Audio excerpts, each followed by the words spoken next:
Hello, welcome to part 2, episode 7, full-time Banter show. My name is Tariq. I'm Liam. And I'm Jack. This is Jack. We're carrying on. Let's go for it. Let's go. Let's do As it. you'll have noticed, Riz isn't here this week. He's had to go somewhere. He's a very busy man. Riz always is. So we've got a special guest, a big supporter of the channel. This is Jack. Yeah. Jack, introduce yourself, Evening, please. I'm Jack, and I'm a terrier. Unfortunately for you. yeah. Unfortunately, bottom of the league. For your sins. We'll get on to that. But this film section this week is a little bit different, a little bit special. Not technically about movies. It is something that I wanted to talk about was the Manchester City documentary, All or Nothing. That's on Prime. Just came out last week. And I've got to admit, I binged on it all in one sitting. Yeah. So hopefully you're doing the same with our show as well. So before I forget, like, share and subscribe. And get in touch at Fulltime Banter 7 on Twitter. What do you make of it, guys?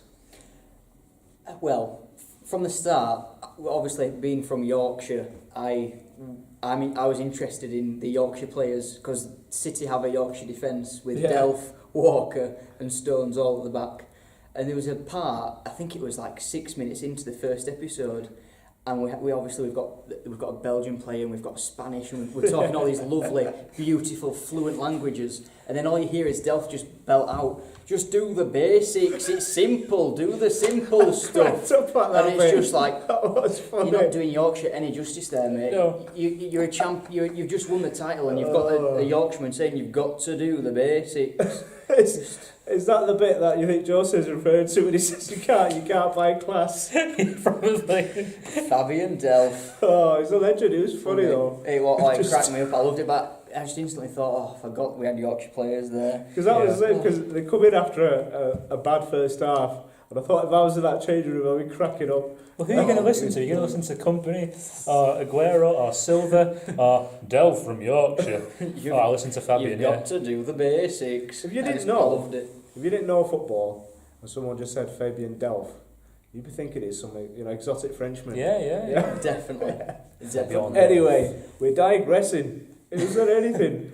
I would come at it from the football aspect. And Liam, you being a United fan, what did you pick up from it? Anti-football, I mean. Well, first of all, I think it was a big risk, City doing this, because I did a bit of a list earlier of documentaries that have been made whilst people are on the job. Go on, give us, not that kind of on the job, you dirty buggers. give us your list. They're on Jeremy Tash. I'm just going to rattle some off. So Graham Taylor, The Impossible Job, 1994 World Cup. Do I not like that? Do I not like that? He's cost me that job, that linesman. Didn't qualify, classified as a turnip, and bombed out. Which was harsh by the press. It was. Yeah. I think he was in death. He's been reassessed. Has he died? I didn't know he died. Well, they buried him. Okay. Whether that's not being on that, we don't God rest his soul. Yeah, so I think he's been a bit reassessed as a coach, especially in the club game. Yeah. For what he did with Watford, which was really good. Leighton Orient, yours for a fiver. The infamous one with John Sitton, I've not seen that. where he offers to fight two defenders at half time, and he says, "You get your dinner. You get your dinner." Ruined his career. He's now a taxi driver. I was just going to say, sorry to interrupt, I was going to say the lower leagues ones are probably more entertaining. Yeah. There's a lot of effing and jeffing, I'll give you that. Graham Taylor, there's a lot. It held the record for the most F words. Right. 38 in 1 hour of telly, 2 hours of telly. John Sitton is now a taxi driver, ruined his career. Sunderland, 96-97, called Premier Passions. I'll let you decide on that title. Peter Reid's manager, ended up getting relegated, made by a Newcastle fan. Neil Warnock was in one, Sheffield United, ended up 8th in the Championship, so didn't actually do too bad.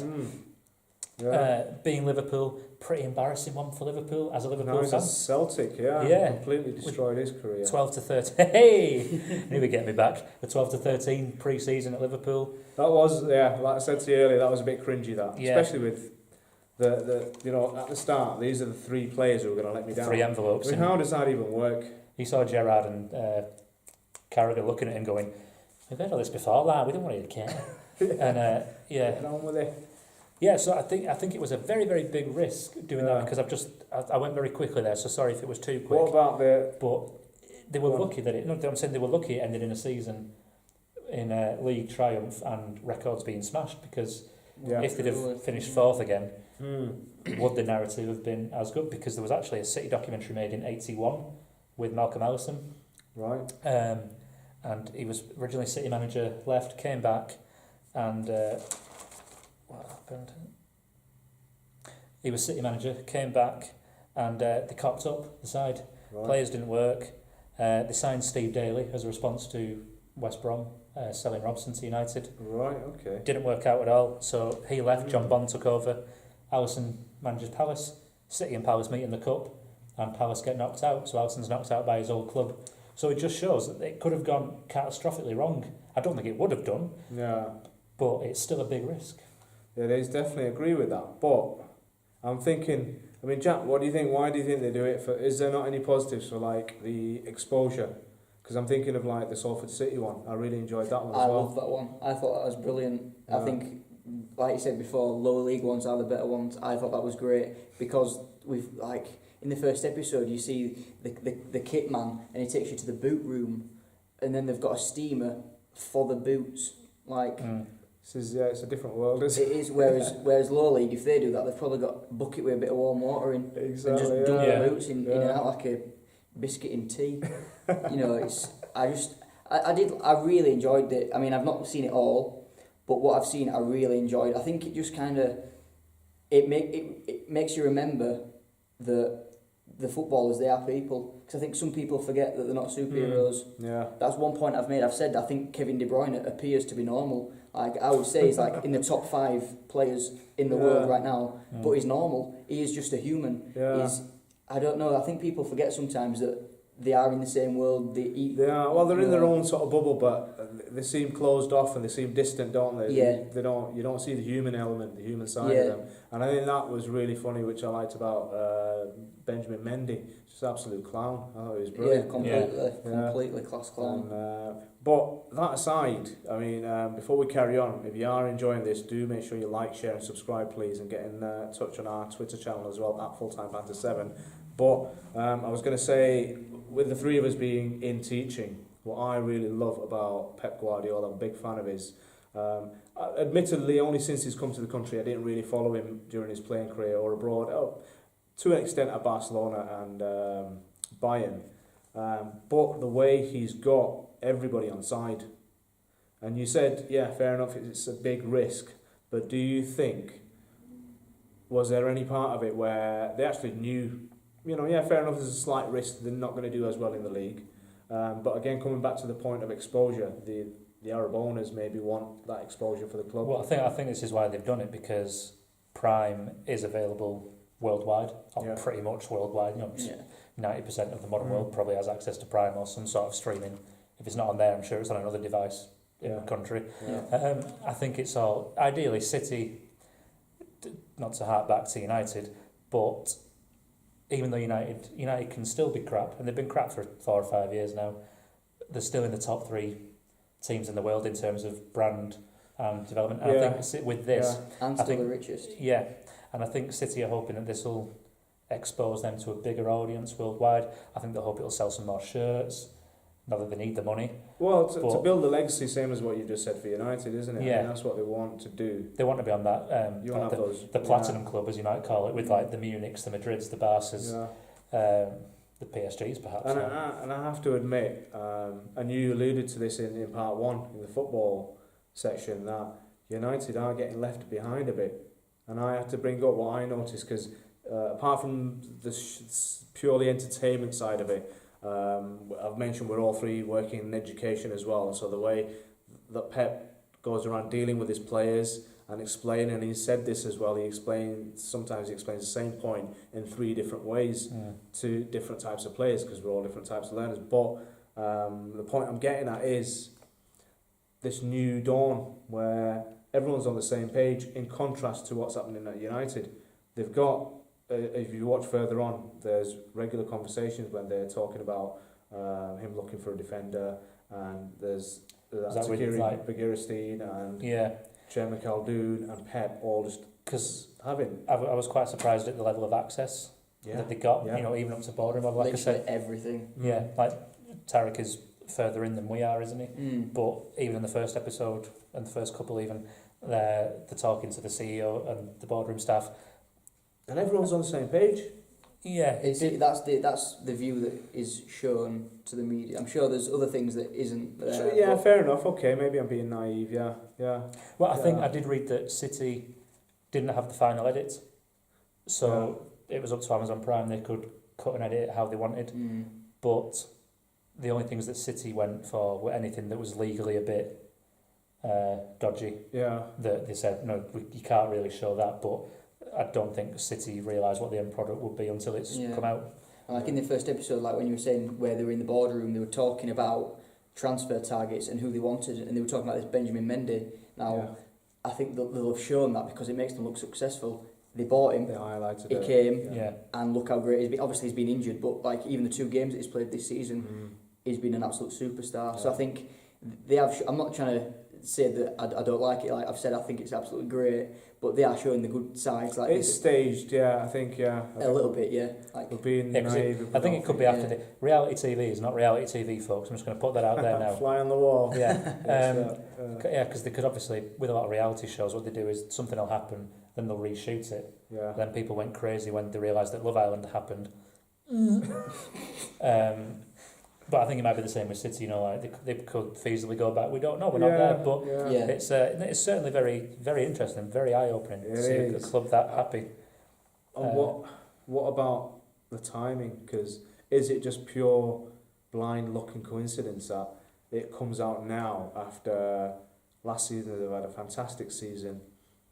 The culture in football is changing, and I'm talking about Liverpool as well in this, as in attractive football that's drawing people in, the fans around the world, and that coincides with the slight decline in United's. I would have loved to have seen this being filmed the season he started at City.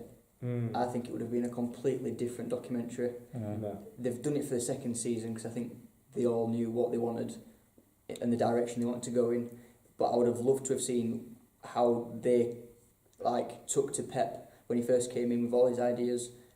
I would have loved it. I think it'd been completely different, but obviously they wouldn't have done that because it could have gone very, very wrong having Pep there. Yeah, I mean, to be honest, the whole City project anyway, it's been 10 years in the making, hasn't it?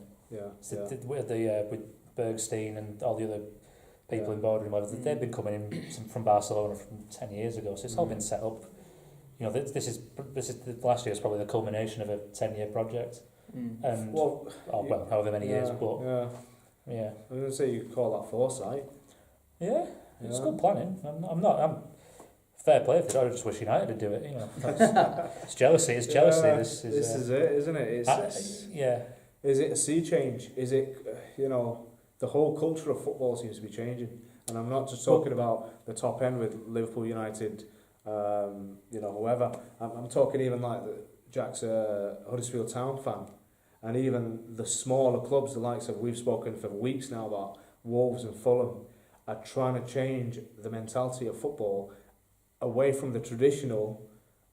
This is English football, rough and tumble and boot it long. I think Southgate has a lot to answer for that as well, because the World Cup. He had a lot to do with. Sorry to butt in, Liam. No. He had a lot to do with, because I did my FA level 2 recently, like the Block 1, and it talks a lot about the England DNA.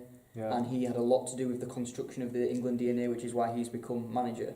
And before, we used to take bits off Germany's tactics. We took bits of Spanish, bits of Brazilian, and then we've just gone, why are we copying other people's? We are England. We should have our own style of football.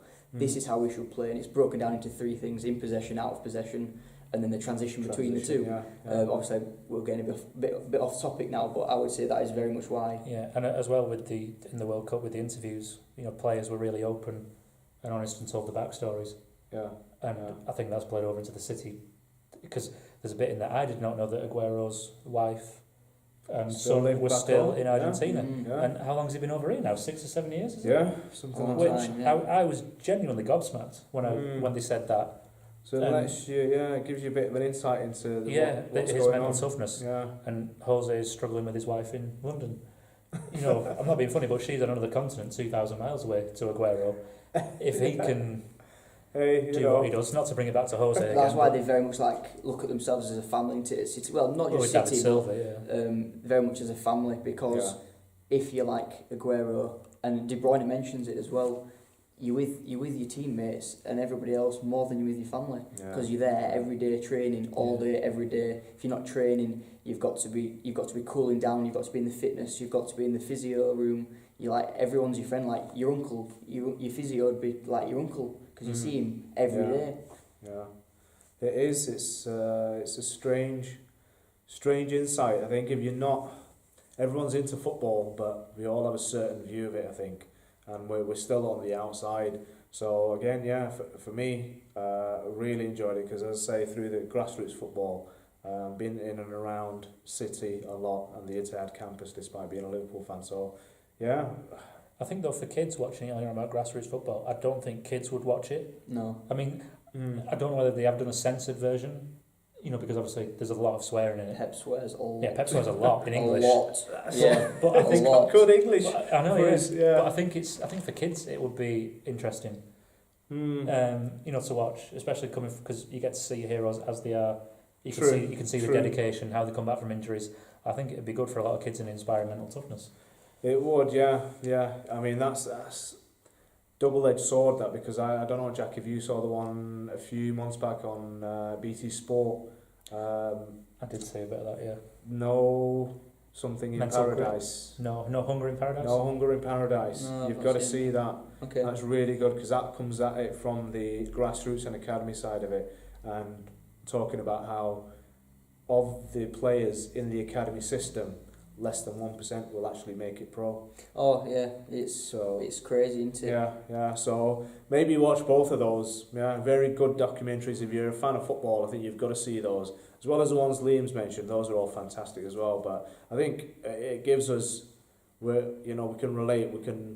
It puts things in perspective, I think, and hopefully it's a bit of an eye opener into how a manager deals with players, because some people have this idea that a manager tells a player once, and Gary Neville spoken about this the other night on Monday Night Football, that a manager tells a player once and the player gets it, and when it goes wrong on a Saturday, what the heck are they doing? But it's not that simple. And again, going back to the point of Jack teaches sports as well, and I've been involved in grassroots football. It is literally, I can see how it translates even at a professional with supposed grown men.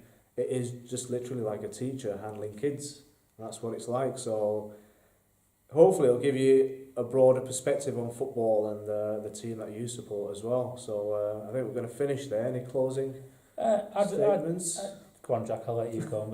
I've got an angry point to make. What is wrong with you? Is it your you got me fired up, man. time of month or what, love? It feels like it. I'm not flushing here and all. No, I just think it brings, because everyone feels like footballers are so far apart from us. I just think it brings it back down to earth a little bit, and I do like that side of it. And like we said, a censored version, so it would be more child friendly. I think that would be fantastic. Just because how many children look at these footballers and want to be them, because obviously, like you said, I teach sports. Even if I'm teaching a basketball lesson, they still want to be Ronaldo, they still want to be Messi dribbling a basketball. Yeah. It's just life. Football is life now. It's no matter what, it's going to be there. It's on social media. It's just everywhere. I really, really think it's a step in the right direction for me, definitely. I think the best way is to start at the top, and I would say right now that would be Manchester City. One thing though, I don't think young kids realise is how boring and strenuous and repetitive being a professional sportsman can be. I'm not backing up the wages, but I think people don't realise how much hard work they put in. Physically and mentally, And I know they paid a lot, but how many children say they want to be rich, and how many children say they want to be a footballer? Yeah. They don't say they want to be rich, they say they want to be a footballer. Yeah. If they want to be rich, they'd be a businessman or woman. Yeah, fair enough, good point. Liam?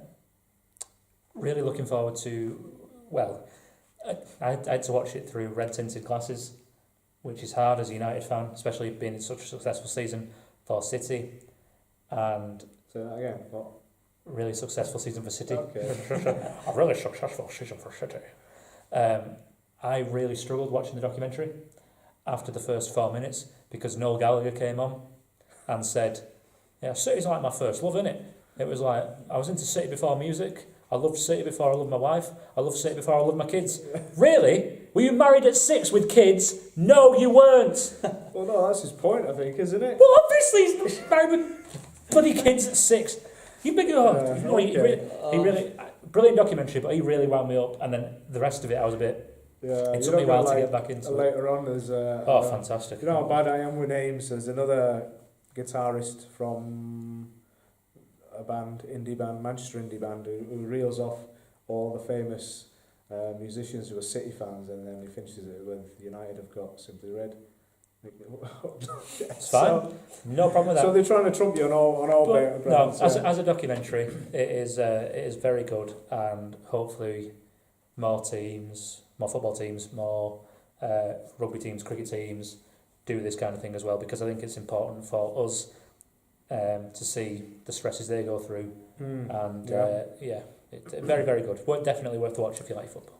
Hopefully you've already enjoyed this section and you're able to watch the documentary and all the ones, like I've said, that Liam's mentioned, because I think it does tie in well with last week's episode. If you haven't watched it, go back and watch episode 6 part 2, where we were talking about our favourite sports movies, and it does tie in with a lot of the documentaries and things that we were talking about in there, the likes of Senna and whatnot.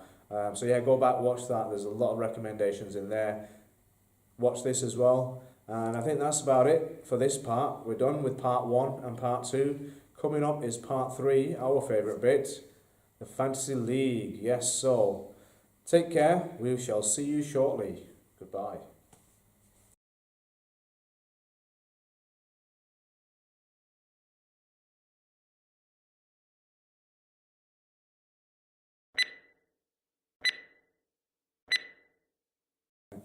Hello, welcome to episode 7 of the Full-Time Banter Show. This is part 2, the film section. My name is Liam. No, it's not. No, it's not.